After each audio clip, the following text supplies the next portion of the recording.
Tell good morning, and how are you, faithful? Captain Niner coming to you from home, doing the Captain and Coffee Report. Got some actual coffee, not hospital coffee. It tastes so much better being here at home and doing all that kind of stuff here. Yeah, so let's go into and do a couple of things that I did from that I read up on yesterday. Obviously, I am behind on quite a few things. Um, But yeah, we'll get caught back up on everything. So here goes today's stream for that, ladies and gentlemen. All right, the first thing I want to talk about, and it's funny because a couple of days ago I just talked about, I put up a TikTok about seeing how Drake Jackson was talking about making a comeback and how he thought he was feeling better, blah, blah, blah. Well, you can toss it out the window. Drake Jackson has been medically waived from the 49ers. Whatever's that injury, it's just not healing correctly. So he will be no longer on. He is no longer a part of the 49ers organization moving forward. It sucks because I kind of saw a place where he could have fit in very well with this roster currently. Nothing but good luck to the rest of whatever you got going on, man. I hope that. I mean, it makes me wonder if there was more to that injury than we know. We know the 49ers are really good at hiding injuries. I mean, shit, we didn't know Mustafa had freaking a torn, or not torn, but an injured ACL until basically the draft. He got the last game of the year, so I mean, we know they're in. So they're good at hiding injuries. Again, it sucks with Drake Jackson. I feel for him on a personal level because I know I've seen some of the comments people made about him. It's just like, come on, dude. It's not like he quote unquote sucked. He just got injured. And like I said, I was willing to forgive the first year considering that he had never played more than like 10, 11 games in his entire career. And then he was just out of shape. And he admitted that he didn't train his body the right way. And okay, so, you couldn't finish because you just didn't have the cardio. Cool. Come back year two and let's kick this shit. And he had like what, 4 sacks in the first 3 weeks? Now say what you want those about cleanup sacks or whatnot, but he was still producing.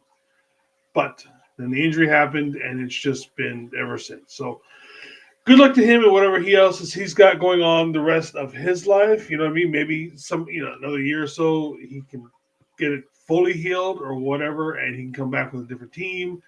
And we'll see him on the field with it. But until then, as for right now, Drake Jackson has been medically waived from the 49ers.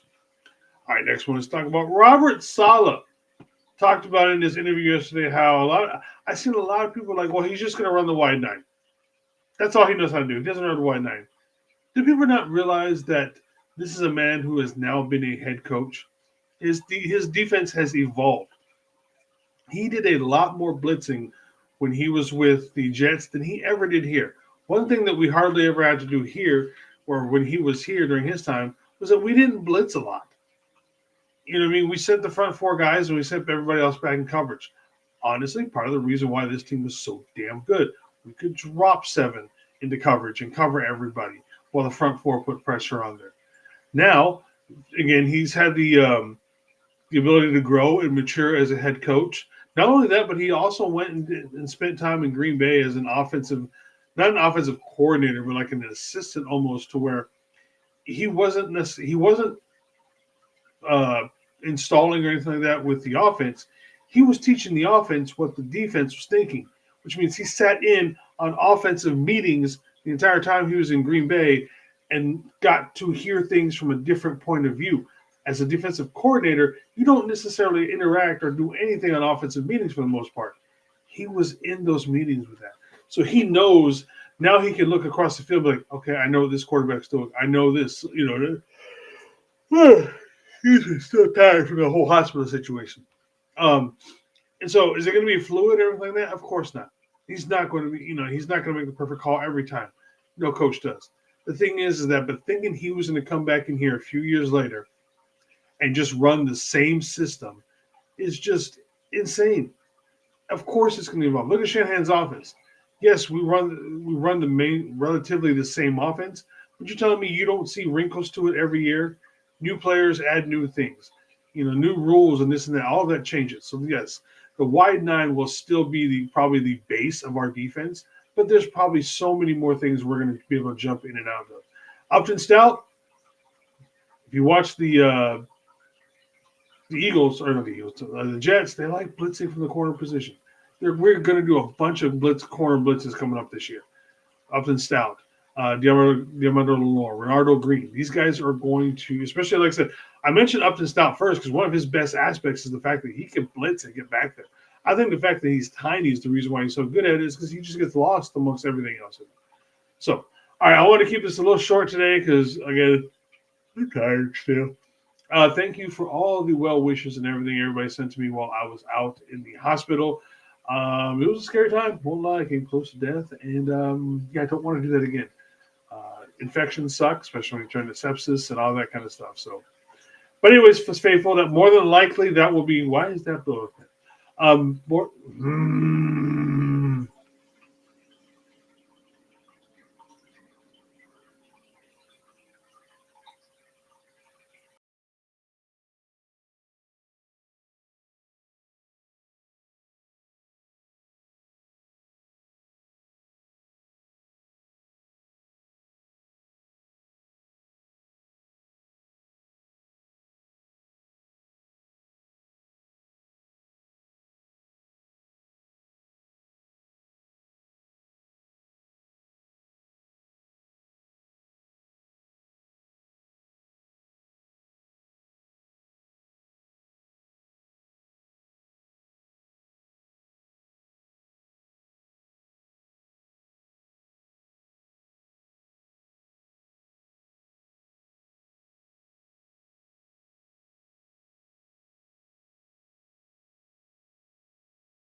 All right.